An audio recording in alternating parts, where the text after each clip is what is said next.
ನಮ್ದಿಗೆ same ಆಗಿ ಗಾಡಿ ಒಂದು ಕಲಿ ಬರ್ತಾರೆ ಕಲಿ ಒಂದು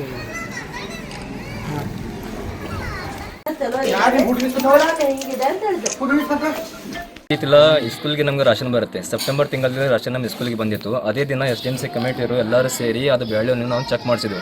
ಅಂದರೆ BO ಆಫೀಸ್ ನಮಗೆ ಅನುಮತಿ ಇತ್ತು. ಎಲ್ಲ SDMC ಕಮಿಟಿಯವರು ಎಲ್ಲ ಚೆಕ್ ಮಾಡಬೇಕು, ಬ್ಯಾಡಿ ಚೆಕ್ ಮಾಡಬೇಕು, ಅವ್ರ ಜೊತೆಗೆ ಊಟ ಮಾಡಬೇಕು. ಅದೇ ದಿನ ಎಲ್ಲ ನಾವು SDMC ಕಮಿಟಿ ಸೇರಿ ಎಲ್ಲ ಚೆಕ್ ಮಾಡುವಾಗ ಬೆಳೆಯಲ್ಲಿ ನುಷಿ ಇತ್ತು ಮತ್ತು ಹುಳ ಇದ್ದಂಗೆ ಇತ್ತು. ಆ ದಿನ ಅವ್ರಿಗೆ ನಾವು ಹೇಳಿದ್ದೆ, ಆದರೂ ಎಲ್ಲ ಶಾಲೆಗೆ ಇದೇ ನಾವು ಬೆಳೆ ಕಳಿಸಿದ್ದೇವೆ.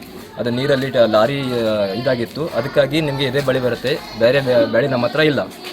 ಅವರು ಹೇಳಿ ಇದು ಬೆಳೆ ಚೆನ್ನಾಗಿದೆ ಅಂತ ಹೇಳಿ ಹೋದರು. ಅವಾಗಿಂದ ಇವತ್ತು ಮಟ್ಟ ನಾವು ಅದೇ ಬೆಳೆಯನ್ನು ಅಡುಗೆ ಹಾಕ್ತಾ ಇದ್ದೀವಿ.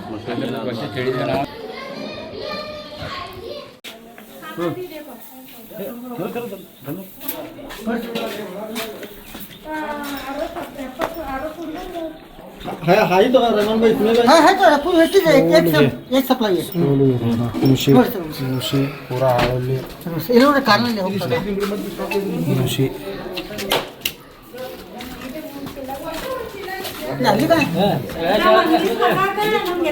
गवर्नमेंट ऑप्शन कर रहा है और नो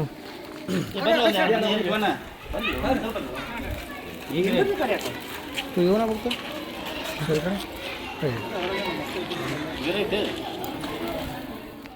ಹಂಗೆ ಮಾಡಿ ಸರ್, ಯಾವಾಗ ಸರ್ ಅದು ತಡಿ ಸ್ವಲ್ಪ ತಡಿ ಸರ್.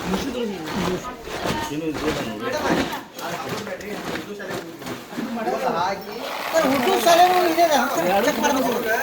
ಹೌದಾ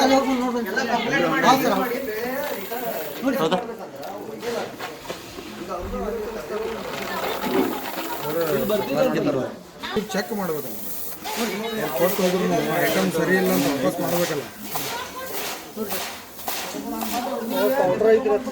ಎಲ್ಲ ನೋಡ್ರಿ, ಎಲ್ಲ ಬ್ಯಾಳಿ ನೋಡ್ರಿ ಸರ್.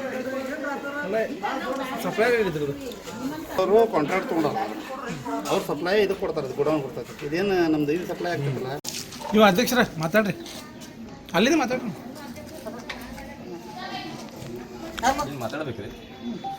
ಇಲ್ಲಿ ಶಾಲೆಗಳಿಗೆ, ಪ್ರತಿ ಶಾಲೆಗಳಿಗೆ ಇದು ದವಸ ಧಾನ್ಯಗಳನ್ನ ವಿತರಣೆ ಮಾಡಬೇಕಾದ್ರೆ, ವಿತರಣೆ ಮಾಡಿದ ನಂತರ ಇಲ್ಲಿ ಉರ್ದು ಶಾಲೆಯ ಕಮಿಟಿಯವರು ಬಂದುಬಿಟ್ಟು ಊಟ ಮಾಡಿ, ಉರ್ದು ಶಾಲೆ SDMC ಕಮಿಟಿಯವರು ಊಟ ಮಾಡಿ ಎಲ್ಲ ಚೆಕ್ ಮಾಡಿದಾಗ ಅದೆಲ್ಲ ಟೇಸ್ಟ್ ಮಾಡಬೇಕಂತ ಅನುಮತಿ ಇರುವಂಥ ಪ್ರಕಾರ ಇವರು ಅದನ್ನು ಪ್ರೊಸೀಜರ್ ಫಾಲೋ ಮಾಡೋಕೆ ಬಂದಾಗ ಅದರಲ್ಲಿ ನುಸಿ ಇರೋದು, ಅದು ಹುಳ ಹಿಡಿಯೋದು ಕಂಡು ಬಂದಾಗ SDMC ಕಮಿಟಿಯವರೆಲ್ಲರೂ AD ಅವ್ರನ್ನ ಕೇಳಿದಾಗ AD ಅವರು ಏನು ಹೇಳ್ತಾರೆ, ಇಲ್ಲ ಎಲ್ಲ ಶಾಲೆಗಳಿಗೆ ಇದೇ ಥರ ಇದೆ, ಇದೇ ಥರ ಸಪ್ಲೈ ಕೊಟ್ಟಿದ್ದೆ ನಾವು, ಅದರಿಂದ ಏನೂ ಸಮಸ್ಯೆ ಆಗೋದಿಲ್ಲ, ಅದು ಎಲ್ಲ ಸರಿ ಇದೆ, ಅದನ್ನೇ ತಿನ್ನಬೇಕಂತ ಹೇಳಿ ಎಲ್ಲರಿಗೂ ಹೇಳಿದರು. ಹೇಳಿದ ನಂತರ SDMC ಕಮಿಟಿಯವರು ನಾವೆಲ್ಲರೂ ಕೂಡ ಪ್ರಶ್ನೆ ಮಾಡಿದಾಗ ಅವ್ರು ಹೇಳ್ತಾರೆ, ಯಾರಿಗೂ ಏನು ಸಮಸ್ಯೆ ಆಗೋದಿಲ್ಲ ಅಂತ ಹೇಳಿದ್ರೆ, ನಾವು ಸ್ಥಾನಿಕವಾಗಿ ಚೌಕಶಿ ಮಾಡಿ ಸ್ಥಾನಿಕವಾಗಿ ಅದನ್ನು ಚೆಕ್ ಮಾಡಿದಾಗ ಪ್ರತಿಯೊಂದರಲ್ಲಿ ನುಸಿ ಇದೆ ರೀ, ಬೇಳೆಯಲ್ಲಿ ನುಸಿ ಇದೆ. ಇವರು ಮಕ್ಕಳ ಜೀವನದ ಜೊತೆಗೆ ಚೆಲ್ಲಾಟ ಆಡುವಂಥ ಕೆಲಸ ಮಾಡ್ತಾ ಇದ್ದಾರೆ. ಏನೋ ಕೇಳಕ್ಕೆ ಹೋದರೆ ಹಾರಿಕೆ ಉತ್ತರ ಕೊಡ್ತಾರೆ, ಒಬ್ಬರ ಮೇಲೆ ಒಬ್ಬರು ಹಾಕುವಂಥ ಪರಿಸ್ಥಿತಿಯನ್ನು ತಂದು ಒಡ್ತಾ ಇದ್ದಾರೆ. ಇದು ಏನೈತಿ, ಇದರ ಹಿಂದೆ ಏನು ರಹಸ್ಯ ಐತಿ, ಮತ್ತು ಯಾರು ತಂದು ಇದನ್ನು ಸಪ್ಲೈ ಮಾಡ್ತಾ ಇದ್ದಾರೆ, ಇದನ್ನೆಲ್ಲವನ್ನು ಕೂಲಂಕುಷವಾಗಿ ಇದನ್ನು ನಮಗೆ ಬಗೆಹರಿಸಿ ಕೊಡಬೇಕು. ಇದು ಯಾರು ಇದಕ್ಕೆ ತಪ್ಪು ಮಾಡಿದ್ದಾರೆ, ಇದಕ್ಕೆ ಯಾರು ಹೊಣೆಗಾರರು ಅಂತೇಳಿ ತಿಳಿಸಿಕೊಡ್ಬೇಕಂತೇಳಿ ನಾವು ಈ ಸಮಯದಲ್ಲಿ ಆಗ್ರಹ ಮಾಡ್ತಾ ಇದ್ದೀವಿ.